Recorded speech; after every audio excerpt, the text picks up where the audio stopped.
Hi, I'm Bunny Cakes and welcome back to my channel. Today I am going to be doing another book haul. The first book I have for you is Confessions of an Ugly Stepsister by Gregory Maguire. He's the author of Wicked. The back of the book says, "We have all heard the story of Cinderella, the beautiful child cast out to slave among the ashes. But what of her stepsisters, the homely pair exiled into ignominy, I hope I'm saying that word right, by the fame of their lovely sibling? What fate befell those untouched by beauty? And what curses accompanied Cinderella's looks?" Set against the backdrop of the 17th century Holland, A Confessions of an Ugly Stepsister tells the story of Iris, an unlikely heroine who finds herself swept from the lowly streets of Harlem to a strange world of wealth, artifice, and ambition. Iris's path quickly becomes intertwined with that of Clara, the mysterious and unnaturally beautiful girl destined to become her sister. While Clara retreats to the cinders of the family hearth, Iris seeks out the shadowy secrets of her new household, and the treacherous truth of her former life. Far more than a mere fairy tale, Confessions of an Ugly Stepsister is a novel of beauty and betrayal, illusion and understanding, reminding us that deception can be unearthed and love unveiled in the most unexpected of places.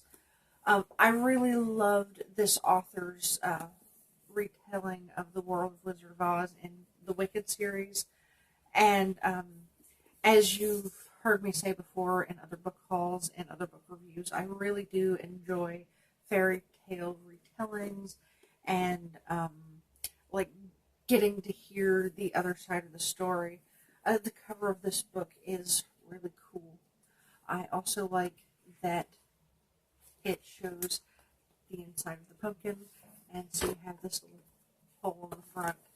So it's a cute cover, and I think that this story will be really interesting to read. The next book I have is by Leanne Moriarty. It's called Big Little Lies. I feel like I'm reasonably aware that there's a TV show based on this book that I haven't watched. Excuse me. I heard Peter Mon talking about this book when he went on his trip to Mexico. He read it. Excuse me. Little tickle in my throat. And he had nothing but praise for it. Big Little Lies follows three women, each at a crossroads. Madeline is a force to be reckoned with. She's funny, biting, and passionate. She remembers everything and forgives no one. Her ex-husband and his yogi new wife have moved into their beloved beachside community, and their daughter is in the same kindergarten class as Madeline's youngest. How is this possible? And to top it all off, Madeline's teenage daughter seems to be choosing Madeline's ex-husband over her. How is this possible? Celeste is the kind of beautiful woman who makes the world stop and stare. While she may seem a bit flustered at times, who wouldn't be, with those rambunctious twins? Now that the boys are starting school, Celeste and her husband look set to become the king and queen of the school parent body. But royalty often comes at a price, and Celeste is grappling with how much more she is willing to pay. New to town, single mom Jane is so young that another mother mistakes her for the nanny. Jane is sad beyond her years and harbors secret doubts about her son. But why? While Madeline and Celeste soon take Jane under their wing, none of them realize how the arrival of Jane and her inscrutable little boy will affect them all. Big Little Lies is a brilliant take on ex-husbands, second wives, mothers, and daughters, schoolyard scandal, and the dangerous little lies we tell ourselves just to survive. This isn't my normal genre to read, but I've heard so many good things about it from people who I tend to share similar tastes with that I decided to pick it up and read it, and possibly will eventually go into watching the TV show. I don't know. I'm looking forward to this, though. I like to delve outside my comfort zone occasionally. The next book I have is called The Radium Girls by Amy Engel. It is an adult suspense novel. Um, this one is its booklet reads: After her mother's suicide, 15-year-old Lane Roanoke moved in with her grandparents and fireball cousin Allegra on their vast estate in rural Kansas. Lane knew little of her mother's mysterious family, but quickly embraced life as one of the rich and beautiful Roanoke girls, until she discovered the dark truth at the heart of the family and ran, fast and far away. 11 years later, Lane is adrift in Los Angeles when her grandfather calls to tell her that Allegra has gone missing. Did she run too? Or something worse? Unable to resist his pleas, Lane returns to help search and to ease her guilt at having left Allegra behind. Her homecoming may mean a second chance with the boyfriend whose heart she broke that long ago summer, but it also means facing the devastating secret that made her flee, one she might not be strong enough to run from again. As it weaves between Lane's first Roanoke summer and her return, the Roanoke Girls shocks and tantalizes, exploring the secrets that families keep and the fierce and terrible love that both binds them together and rips them apart. Um, this book just seems really interesting to me. Um, it doesn't seem to lean as much into the horror suspense that I tend to read. It seems more like a kind of contemporary suspense, but ever since I first came across this book, I was so interested in it for some reason, and I cannot wait to dig into it and read it. The next book I have is The Radium Girls. This is by Kate Moore. I really love this cover. You can see one of the Radium Girls there and the newspaper clippings on the back. So this tells the story of the women who painted the glow-in-the-dark numbers onto watch faces back in the 1900s. And they did this during the war. And what people didn't realize is that the radium that they were using was actually poisoning the women, and the women developed cancers in their mouths and everything. And I've watched documentaries and heard stories about these women, but I've never really delved into it. And these women are kind of like unsung heroes of that time because they didn't have a whole lot of other skills, and their husbands and fathers and brothers were in the war, and they had to make money to help their families survive. And they had no idea that they were killing themselves in the process. And part of what made this happen wasn't that they were painting, it was that they had to keep their paintbrush tips at a point, so they would paint on the watch faces and then they would lick the brushes to keep them pointy and pristine, and then they would continue painting, and that's how they ingested all the radium and became sick. And I think this is such a deep and intense story, and I really want to learn more about the history and the way these women helped keep our country running while we were at war. The next book I have in this haul is called Fat Hoochie Prom Queen by Nico Medina. This is the author of The Straight Road to Kylie. So the back of the book says, what does it take to be the queen? Margarita Madge Diaz is fat, foxy, and fabulous. She loves herself and is adored by almost everyone else, except Queen Bee, student body president Bridget Benson. These two girls have a history that's uglier than a drag queen after last call.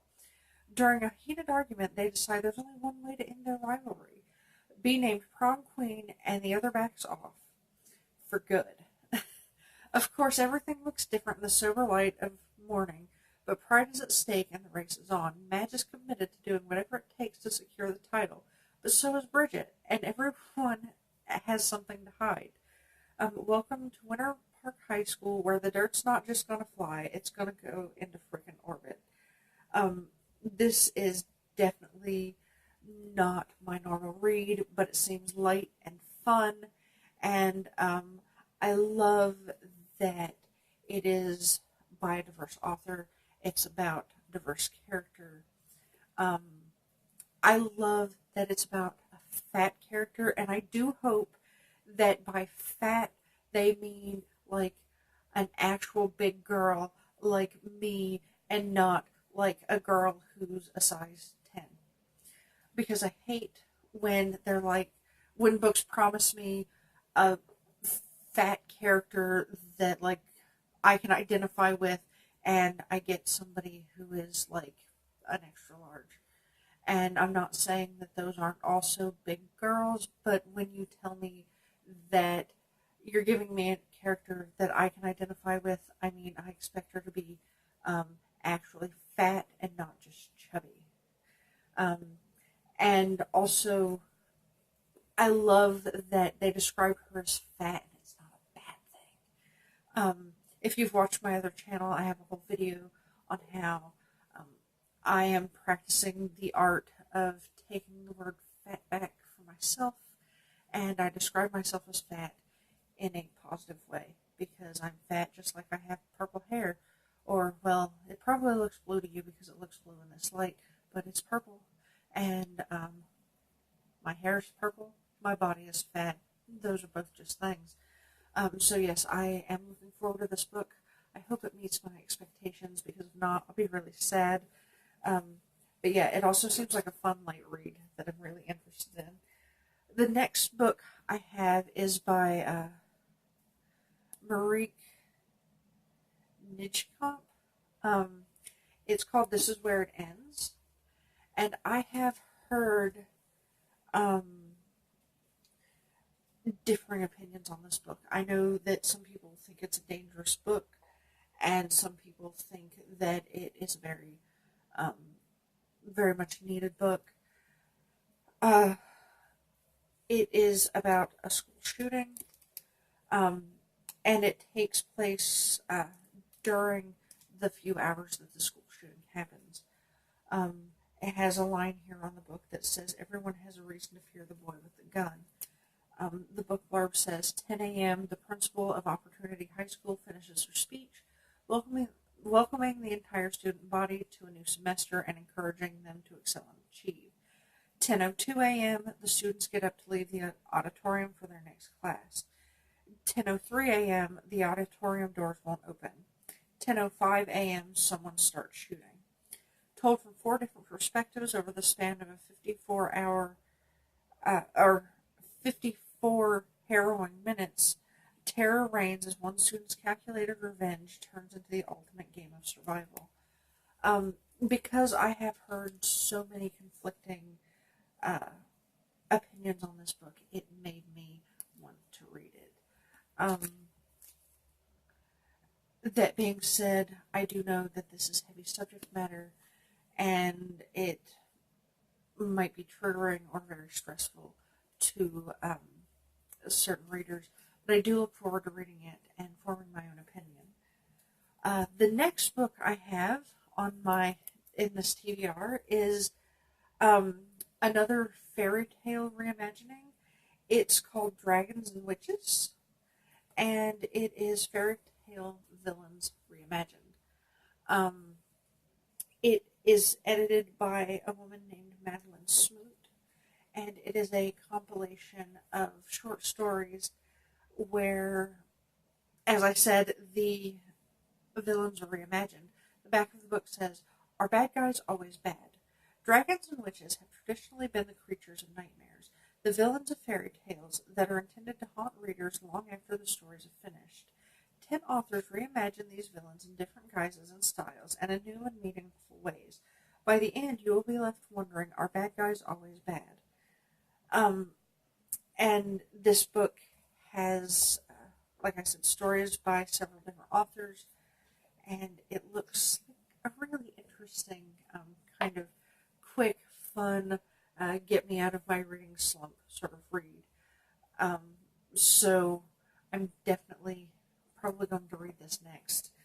Um, the next book I have is Wink Poppy Midnight by, let me see if I can find a part of her name that's not covered by the sticker.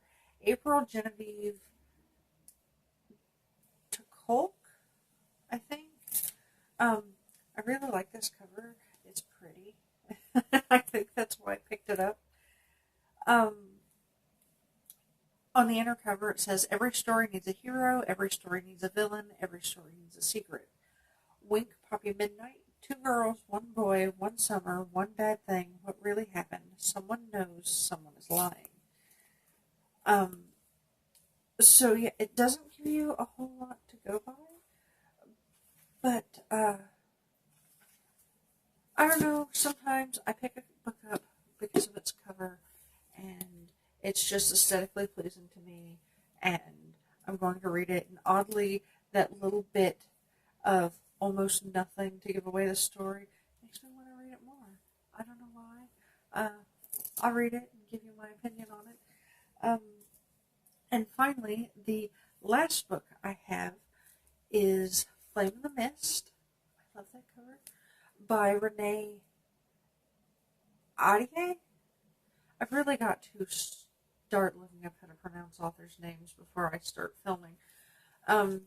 So, oh my god, that is my favorite shade of purple. That's what I want my hair to look like.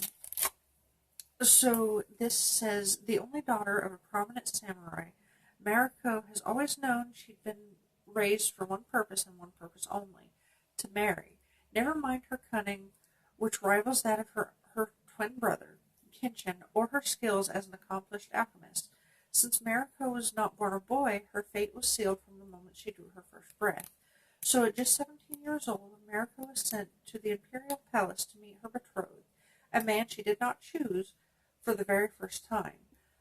But the journey is cut short when Mariko's convoy is viciously attacked by the Black Clan, a dangerous group of bandits who have been hired to kill Mariko before she reaches the palace. The lone survivor, Mariko narrowly escapes the woods where she plots her revenge. Narrowly escapes to the woods where she plots her revenge. Dressed as a peasant boy, she sets out to infiltrate the Black Clan and hunt down those responsible for the target on her back. Once she's within their ranks, though, Mariko finds for the first time that she's appreciated for her intellect and abilities. She even finds herself falling in love, a love that will force her to question everything she's ever known about her family, her purpose, and her deepest desires. Set against the backdrop of feudal Japan, Flame in the Mist is a passionate, action-packed adventure from the #1 New York Times bestselling author Renee Adier.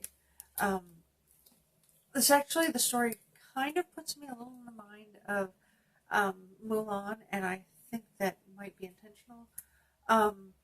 But yeah, I have seen this book everywhere, and all the reviews seem to be pretty good that I've seen, so I'm looking forward to reading it. I know I loved Mulan. It's one of my favorite Disney movies, and this book seems to be like Mulan, but better. So yeah, looking forward to reading it. That is the last book in this book haul. If you have opinions or whatever on any of the books I've mentioned, please don't hesitate to comment below and let me know. If you liked a book, if you didn't like a book, if you think that I should pick one of these books and read it absolutely first, by all means. So my camera cut out on me right as I was trying to finish the video. So like I was saying, if you have opinions on these books, if you think I should read one before the others, please feel free to comment below and let me know. I'm really interested in your opinions, whether you liked a book or you didn't like a book, your thoughts or feelings on if one of the books is controversial or whatever. Just let me know. I'm totally interested. So that's all I have for this video. For this book haul. So thank you for watching and keep reading.